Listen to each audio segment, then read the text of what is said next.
Friends, welcome to my channel महिला तूफान। दोस्तों, आज की मेरी वीडियो बहुत ही इंटरेस्टिंग और यूजफुल होने वाली है, क्योंकि आज की मेरी वीडियो का टॉपिक है अपनी वैल्यू कैसे बनाएं। हाँ दोस्तों, न्यू यूथ के लिए स्पेशली मैं वीडियो बना रही हूँ कि वो अपनी वैल्यू कैसे बनाएं, क्योंकि न्यू यूथ में गर्ल्स बॉयज़ जो भी हैं वो चाहते हैं कि उनकी वैल्यू करें। टीनेजर एज में भी वो चाहते हैं कि उनकी वैल्यू हो, घर में हो, सोसाइटी में हो, जहाँ भी वो जाएं। तो ऐसी कौन सी क्वालिटी उनके अंदर होनी चाहिए, कौन सी ऐसी बातें होनी चाहिए जिससे कि उनकी वैल्यू बढ़े। तो चलिए आज की वीडियो हम शुरू करते हैं। फर्स्ट पॉइंट है, सबसे पहले अपनी वैल्यू खुद करें। जब तक आप अपनी वैल्यू खुद नहीं करते हैं, कोई और आपकी वैल्यू नहीं करेगा 100%। क्योंकि आपके हेयर कैसे हैं, आपका लुक कैसा है, आप कैसे रहते हो, आप अपनी रिस्पेक्ट कितना करते हो, अपने आप को कितना मेंटेन रखते हो, ये आप पे निर्भर करता है। तो अगर आप चाहते हो कि सोसाइटी में या आप जहाँ भी जब आपकी वैल्यू हो, तो आपको सबसे पहले अपनी वैल्यू करनी होगी। आपके पैर जैसे भी हैं, आपकी आंखें जैसी भी हैं, छोटी हैं, बड़ी हैं, चेहरा कैसा भी है, आपको उसे मेंटेन करना होगा। अपने आप का आपको खुद से प्यार करना होगा, क्योंकि जो खुद से प्यार करता है उसे ही कोई और भी प्यार करता है। आपको अपने आप से खुद से प्यार करना होगा, अपने आप को आईने में देखना होगा, अपने लुक को देखना होगा। और अगर बहुत कोई क्लोज हो, फ्रेंड या कोई भी सिस्टर, तो आपको उनसे पूछना होगा कि आप कैसे दिख रहे हो, कैसे लग रहे हो। इससे ये पता चलता है कि आप अपने आप को लेके सीरियस हो। तो सबसे पहले आप अपनी खुद की वैल्यू करना सीखो। आप जैसे भी हो वैसे अपने आप को एक्सेप्ट करो और अपनी वैल्यू करो, क्योंकि कोई इंसान परफेक्ट नहीं होता, कोई भी जन्म से बहुत ज़्यादा इंटेलिजेंट नहीं होता। बहुत सारी चीज़ें हमें सीखनी पड़ती है। तो आप अपनी वैल्यू करो, जैसे भी हो अपने आप को एक्सेप्ट करो और अपनी वैल्यू करो। आप जब देखो कि जब आप खुद की वैल्यू करने लगते हो तो लोग आपकी वैल्यू ऑटोमेटिक करने लगते हैं। सेकेंड पॉइंट से, किसी अदर पर्सन उसके बिहेवियर पर बात मत डालो, कठपुतली मत बनो। इमोशनली आपको मजबूत बनना है। कभी भी जैसे कि उसके बिहेवियर या उनके बिहेवियर, कहने का मतलब है कि आपके साथ कोई कैसा व्यवहार करता है, ये बहुत मायने रखता है। कोई भी आपके साथ कैसा भी व्यवहार करे और आप उसे एक्सेप्ट कर लेते हो, तो यहाँ गलती आपकी है।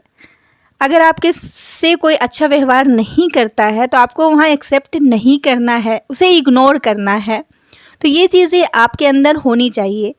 आप कठपुतली मत बनो। हो सकता है आपका रिलेशन उनके साथ पहले बहुत अच्छा रहा हो, लेकिन प्रेजेंट में भी रिलेशन अच्छा नहीं है। तो आपको इन बातों को, इन चीज़ों को एक्सेप्ट करना चाहिए और उसके व्यवहार पर बात नहीं डालना चाहिए। वहाँ पे अपना भी कुछ, आपका भी सेल्फ रिस्पेक्ट, आत्मसम्मान होना चाहिए। नेक्स्ट पॉइंट है, अपने आप को मत खो दो। ऐसा टीनेजर एज में होता है, गर्ल्स बॉयज़ के जो प्यार मोहब्बत वाली बातें होती हैं, तो उसमें क्या होता है, वो अपने आप को खो देते हैं। तो उसमें आपको खोना नहीं है। सबसे पहले आप हो, तभी आपके जीवन में कोई अदर पर्सन है। तो इस बात को आपको ध्यान रखना है। सबसे पहले आप खुद को इम्पोर्टेंस दो, खुद से प्यार करो।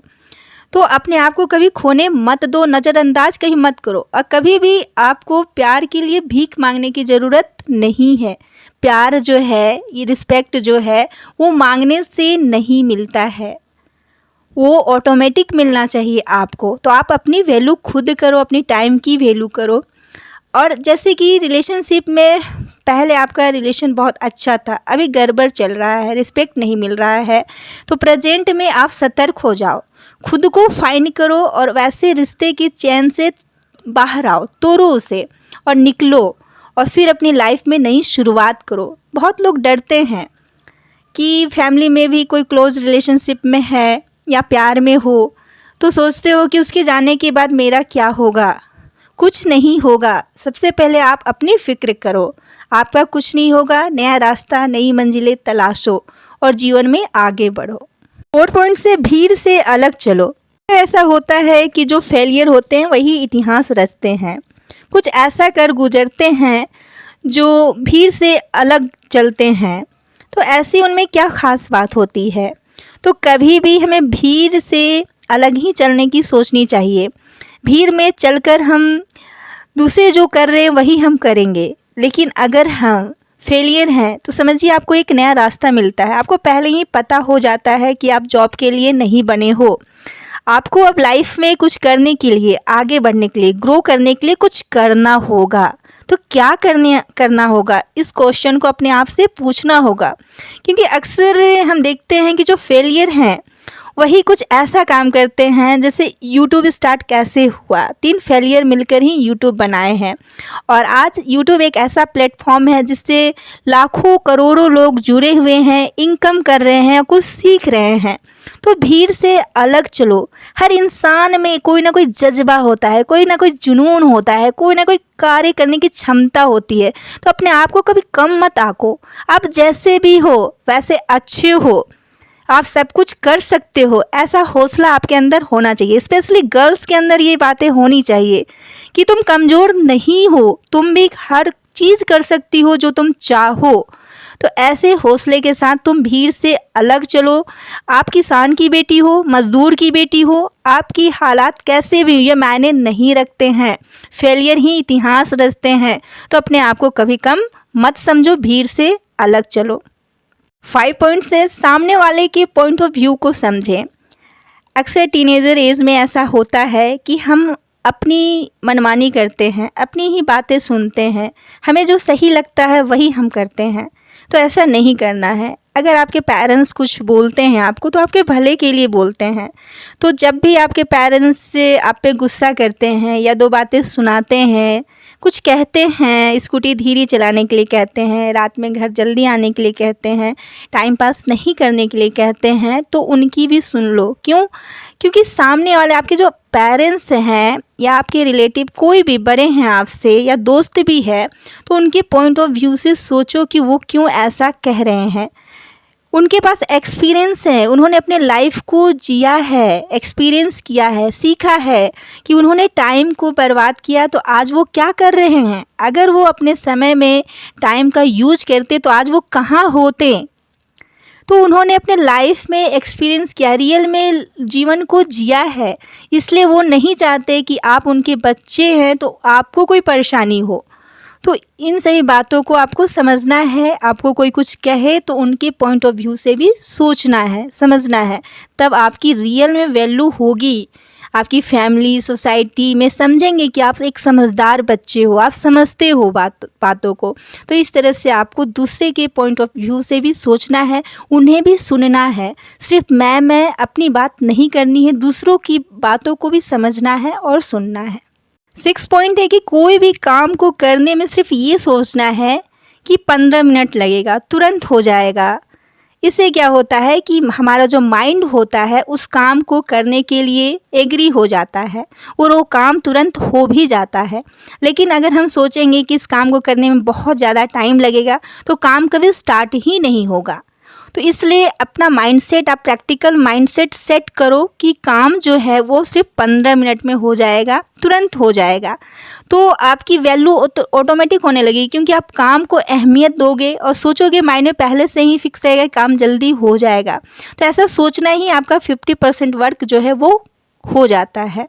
तो आपको ऐसा सोचना है और इसी तरह जीवन में हर काम को करते जाना है, कल पे नहीं टालना है। क्योंकि जो इंसान अपना होमवर्क हो या काम हो या कैरियर से जुड़ा हुआ काम हो या कोई काम रिस्पॉन्सिबिलिटी आपको दी गई हो और आप अगर समय से नहीं करते हो तो आपकी वैल्यू कभी नहीं होगी। वैल्यू उसी की होती है जो टाइम की वैल्यू करते हैं, अपनी रिस्पॉन्सिबिलिटी को पूरा करते हैं और कोई भी काम को समय से पहले करने की कोशिश करते हैं। तो आपके अंदर दिमाग में ये बातें होनी चाहिए कि कोई भी काम जो है वो 15 मिनट में या तुरंत हो जाएगा। इस फार्मूले को आप यूज़ करें। 7 पॉइंट से कि अपनी मर्जी से काम करो। बहुत ऐसे बच्चे हैं, बहुत ऐसे बच्चे के पेरेंट्स हैं। हर इंसान की कोई ना कोई ख्वाहिश होती है कि मैं बड़ा होके डॉक्टर बनूंगा, इंजीनियर बनूंगा, राइटर बनूंगा या ये बनूंगा, फोटोग्राफी करूंगा। लेकिन हर किसी का जो मंजिल होता है, सपना होता है, वो पूरा नहीं होता है, अपनी फैमिली की वजह से या कोई भी कारण हो। तो आपको समय मिला है तो आप अपनी मर्ज़ी से काम करो। अपनी मर्ज़ी से आपको अगर अच्छा टाइम मिला है, पेरेंट्स आपका साथ दे रहे हैं, फैमिली अच्छी है, सब कुछ सही है तो आपको अपनी मर्ज़ी से काम चुनना चाहिए। वैसा वर्क चुनो, वैसा काम चुनो जिसको तुम दिन रात करते हो फिर भी थकान महसूस नहीं होती है। उस काम को करने से आपको पैसे मिले या ना मिले, आपको इंटरेस्ट है उसमें, तो उस काम को चुनो। उससे क्या होगा ना कि जीवन में उस काम को कितना भी करोगे, समय कितना भी दोगे, आप थकोगे नहीं, हारोगे नहीं, और जीत हार का उसमें कोई मायने नहीं रहेगा। और एक ना एक दिन आप इतना सक्सेस हो जाओगे कि आपको समझ में ही नहीं आएगा कि मैंने किया क्या। उस काम को करने में आपको इतनी खुशी मिलेगी।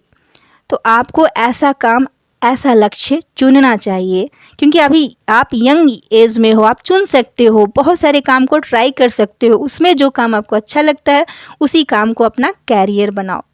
8 पॉइंट से बड़ा लक्ष्य रखो। मंजिल का पता होना चाहिए। अगर आपको अपनी वैल्यू बनानी है तो अपनी लाइफ में कुछ उखाड़ो। ऐसे कहा भी जाता है कि आपने अभी तक क्या उखाड़ा है, तूने किया ही क्या है, तूने करा ही क्या है। तो अपनी लाइफ में कुछ उखाड़ो, कुछ बड़ा करो, बड़ा एम रखो, लक्ष्य रखो। मंजिल का पता होना चाहिए आपको कि आपको जाना कहाँ है। अगर आपको अपनी मंजिल का पता है कि आपको लाइफ में करना क्या है, तो आंखें बंद हो या खुली हो, आप बंद आंखों से भी अपनी मंजिल को पा लोगे। लेकिन अगर मंजिल का पता ही नहीं तो खुली आंखों से भी आप क्या उखाड़ लोगे। इसलिए आपका मंजिल आपके माइंड में पूरा क्लियर होना चाहिए कि आपको लाइफ में करना क्या है। लक्ष्य बड़ा रखो और लक्ष्य पता होना चाहिए कि आपको अपनी लाइफ में करना क्या है, कहाँ जाना है। तो अगर आपकी आंखें बंद भी होगी तो आप बंद आंखों से भी अपनी मंजिल को ढूंढ लोगे, पा लोगे और सक्सेस हो जाओगे। तो जब तक आप लाइफ में सक्सेस नहीं करते ना, आपको वैल्यू नहीं मिलती। तो अगर आपको अपनी वैल्यू करवानी है, रिस्पेक्ट लेना है लाइफ में, हर किसी से चाहते हो कि आपको रिस्पेक्ट मिले, वैल्यू मिले, घर में माँ आपको प्यार से कहे वाह क्या मेरा बेटा है, ये जो करता है सही करता है, क्या कॉन्फिडेंस है, मेरा बेटा के जैसा कोई नहीं, मतलब आप पे गर्व महसूस हो, तभी आपकी वैल्यू होगी। तो ऐसा आप कब आप पे आपकी मम्मा गर्व महसूस करेगी, जब आपके पास कोई बड़ा लक्ष्य होगा, लाइफ में कोई गोल होगा। क्योंकि बिना गोल के कोई लाइफ नहीं होती है। खिलाड़ी खेलते रह जाता है जब तक उसके पास गोल नहीं होता है। जैसे कि फुटबॉल के खिलाड़ी हैं, अगर वो गोल नहीं करते तो दोनों साइड के प्लेयर सिर्फ खेलते रह जाएंगे। तो आपको सिर्फ जीवन जीना नहीं है, जीवन काटना नहीं है। जीवन में कुछ मंजिल होना चाहिए, कुछ गोल होना चाहिए, कोई मकसद होना चाहिए, जिससे कि जीने में मज़ा आ जाए। जाओ भी इस दुनिया को छोड़कर तो लोग तुम्हें याद रखें आपके काम की वजह से कि वाह क्या काम किया था। तो इस तरह से आपके लाइफ में एक लक्ष्य होना चाहिए, क्लियर लक्ष्य होना चाहिए और मंजिल का पता होना चाहिए, तभी आपकी वैल्यू होती है। अगर आप उस मंजिल की ओर बढ़ते भी हो ना, सीरियस हो जाते हो ना, तो लोग आपकी वैल्यू करते हैं कि ये लड़का, ये बच्चा, ये बच्ची कुछ कर रही है लाइफ में, कुछ पाना चाहती है, टाइम की वैल्यू करती है, इसके पास कोई मकसद है। तो इस तरह से आपको जीवन जीना चाहिए। 9 पॉइंट से अपनी आवाज़ धीमी प्यारी रखो। इससे क्या होता है ना कि लोग आपके फ़ैन बन जाते हैं। आप में कोई ख़ास बात नहीं है, बहुत सहज हो, बहुत नॉर्मल हो, लेकिन फिर भी लोग आपकी ओर खींचे चले आते हैं। क्या कारण है कि आपकी आवाज़ धीमी है, प्यारी है, आपकी आवाज़ में कुछ आकर्षण है जो लोगों को अपनी ओर खींचती है। तो इस तरह से मीठी वाणी मधुर बोलो। बोलने में कोई पैसा नहीं लगता है, लेकिन आजकल लोगों के जीवन में इतनी करवाहट भर गए हैं ना कि वो खुद से तो प्यार करते ही नहीं, तो फिर किसी और के लिए प्यार भरे शब्द उनके मुंह से कैसे निकलेंगे। तो आपको खुद से पहले प्यार करना है, खुद की वैल्यू करनी है, उसके बाद लोगों के लिए भी प्यार भरी बातें सोचनी है, बोलनी है, और धीमी आवाज़ में प्यार से। क्योंकि बहुत ज़्यादा ऊंची आवाज़ में बोलते हैं ना, तो अगर हम किसी बहस को बढ़ाते हैं तो अगला जो पर्सन होता है वो भी ऊंची आवाज़ में बोलता है। तो हमें ध्यान रखना है कि हमें अपनी आवाज़ जो है वो धीमी रखनी है। 10 पॉइंट से खुद को बेहतर बनाओ। हमेशा अपडेट रहने की कोशिश करो। ये मत सोचो अगला क्या कर रहा है, नहीं कर रहा है। आपको पूरा फोकस से अपने आप पे होना चाहिए, आपका पूरा फोकस कि आप क्या कर रहे हो। आप खुद को बेहतर बनाने में टाइम लगाओ, अपने आप पे वर्क करो। 1 महीना भी अपने आप पे वर्क करो, फोकस करो अपने काम पे, अपने लक्ष्य पे, खुद को बेहतर बनाने पे। देखो लाइफ कितनी रंगीन हो जाएगी, हर कोई आपकी वैल्यू करेगा। आप सक्सेस बाद में हो, लेकिन अभी से आपको रिस्पेक्ट मिलेगी, आपकी वैल्यू होगी समाज में, घर में। तो इस तरह से आप जीना स्टार्ट करो। आज की वीडियो में बस इतना ही। वीडियो अच्छी लगी हो तो लाइक करें, शेयर करें, कॉमेंट करें। मेरे चैनल पर नए हैं तो सब्सक्राइब करें। धन्यवाद।